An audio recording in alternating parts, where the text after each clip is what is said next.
Good morning, Team Weather Shield. We're continuing our talk around the core value of own it this morning, and we're focusing on still the core behavior of be disciplined and consistent. This will be our third installment on this core behavior. I want to begin by reviewing briefly the last 2 weeks and the main takeaways from those talks. Week 1, I said that greatness requires disciplined, consistent thought and action.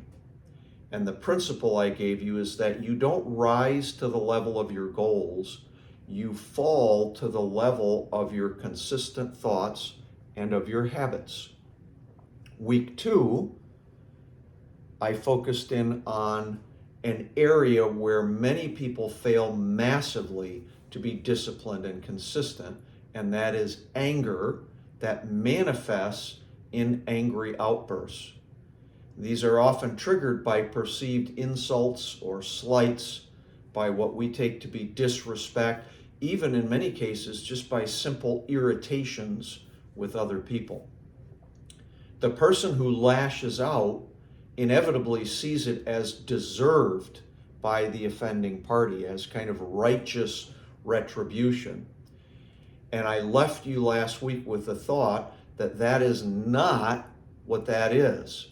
I said angry outbursts are almost always a way to inflict punishment on the offender. And I asked you to discuss that, think about that, see if you agree with me. Now, I suspect that many of you probably thought, wait a minute, Jim, anger is a normal emotion, even a normal response. And besides, when I get angry at someone, the other person deserves it.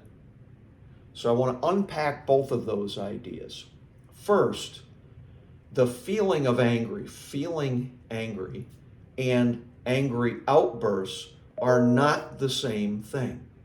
Feelings of anger are normal from time to time, but they absolutely do not need to lead to an angry outburst.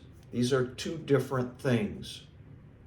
The second idea, that they deserved it, or in our minds, it was righteous.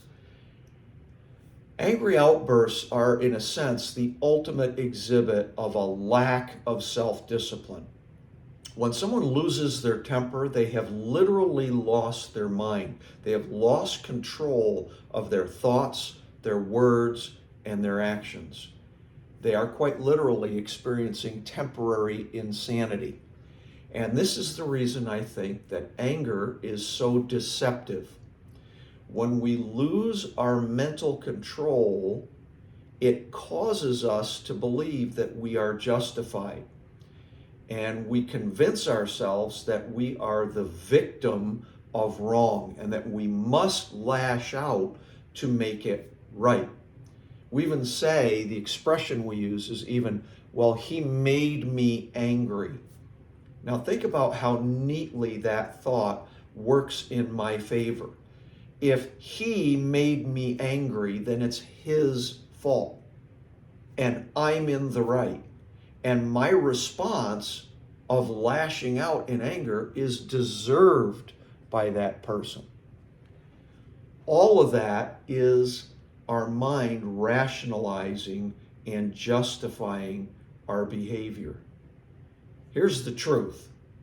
An angry outburst is a punishment that we inflict on the other party. Its purpose is to inflict pain and suffering on a target. And as such, hear me in this, it is a form of abuse, plain and simple. Anger is a form of abuse, plain and simple. So to summarize this, anger is a normal emotion, and in some very rare cases, it can be warranted. An example might be if you saw someone doing something to another person, that righteous anger arose in you and you went over to stop it. That is an example where anger can be warranted. But remember, Here I'm simply talking about interpersonal interactions. And interpersonally, angry outbursts are unnecessary, they are unhealthy, they are unprofitable, they are toxic, and they are abusive. So, to further explore this, I want you to discuss ways that anger has blown up a situation when someone used it on you. And then I want you to think of ways that anger has blown up a situation when you used it on someone else. Enjoy this stimulating discussion. Next week, we will wrap up this topic. Thanks, and have a great day.